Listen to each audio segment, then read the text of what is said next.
So there's increasing discernment between the sound of the voice of presence and the sound of the voice of the small me. And there's a kind of vibratory quality to the small me, kind of like buzzing bees. And a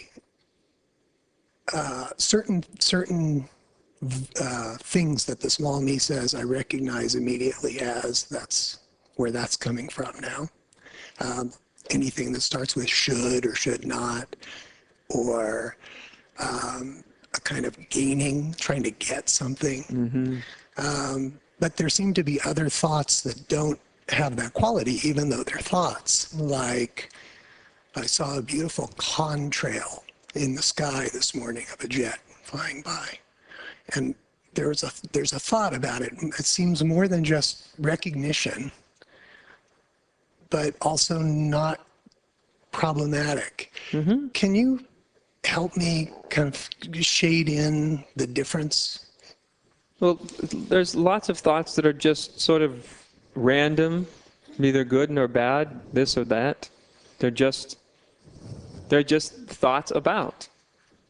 They're still translating, or they're describing, or they're having some relationship with your perception.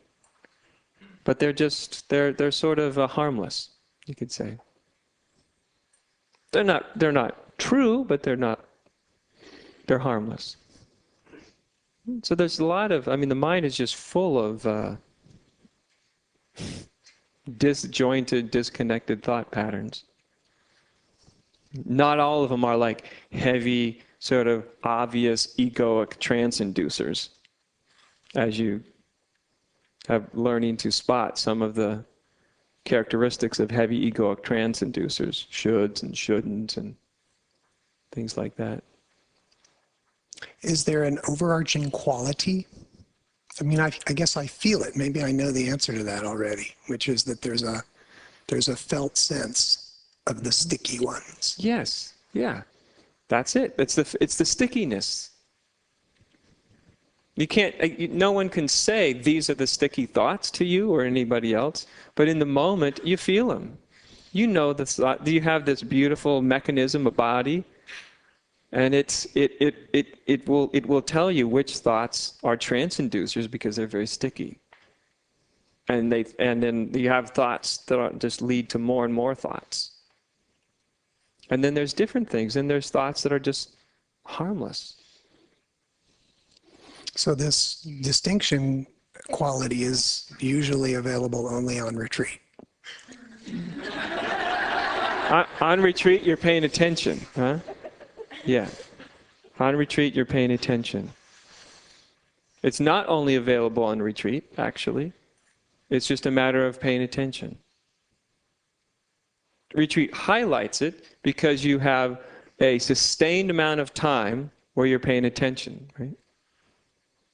That's the special thing about retreat. You're just having a sustained amount of time. Even unconsciously, you come to retreat and something in you knows it's okay, I'm going to be paying attention. That's what retreat is. And so you unconsciously, you're paying attention, whether you want to or not, right? It just happens. If you had the exact association with not being in retreat, the same thing would happen. My teacher used to say, this has been vacation, the real retreat starts when you leave. And if you relate to it that way, all of a sudden you notice there's such a heightened state of paying attention. Right? It's just how your mind constructs it, right? Your mind says, I'm at retreat. What do I do at retreat? What do we do at retreat? See? And so your whole being will follow. That's what your being does. It follows your mind. Your mind says, I'm at retreat. This is what we do at retreat. And then it goes out of retreat. And your mind says, oh, I'm out of retreat. With that conclusion, the mind's already going less conscious, huh? It's over. Oh, the center says, oh, now this is my time. Right? Retreat isn't really my time, but now retreat's over. Right? But you see how that's the thing, we live in these conceptual realms, right? But the retreat being over, it's just a thought. That's all it is. The retreat starting is just a thought too. The fact that this is a retreat is a thought. It's a bunch of people in a room talking about particular things. Do you see? So the whole thing is always, your mind is creating expectations and is holding what it thinks each phase of life is about. And then you move according to that. So I grant you, I understand the experience. You go to retreat and then you go out, come home, or whatever, and then things are different. But if you never had an idea of leaving, or retreat ending, or these kind of ideas, you would find that that same sense of heightened awareness wouldn't diminish. If there was no such thing to you from this point on as the end of retreat, if the concept never occurred to you, do you see how different it would be? Yeah. Tomorrow when we say goodbye, wonderful, have a good time, nice to be with you and everything, and you retreat is a state of mind, isn't it? It must be a state of mind because we could be doing the same thing, exactly the same thing, the same guidelines, the same everything, the same schedule, and we could have a totally different state of mind about it. Right? We could say, what we are here to talk about is Disneyland. All the time. Your favorite rides, what you enjoy most, right? But all the forms could look the same, right? You're going to sit there in silence and contemplate whatever, Mickey Mouse. You see what I'm... And then we'd have a totally different experience. So clearly this thing called retreat, it actually refers to state of mind. It's not dependent on this. It's not dependent on me. It's not dependent on us. It's something inside yourself. You may have noticed, a lot of people report this to me, that people will write me and they say, my retreat started about 2 weeks before a retreat.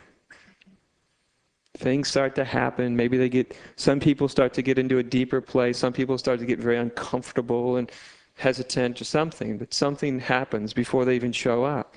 How does that happen?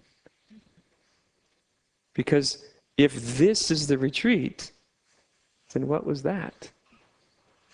So it's all a state of mind. So just jettison from your mind that there's anything, there's this thing called end of retreat. You might be surprised. Thanks for the vacation. You're welcome.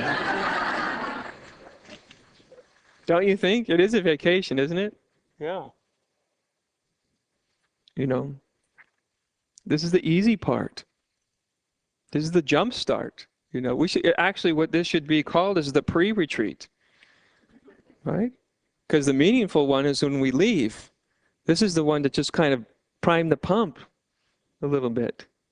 If we think that this is the end and we've kind of missed the whole point. Somebody, come on up, my friend.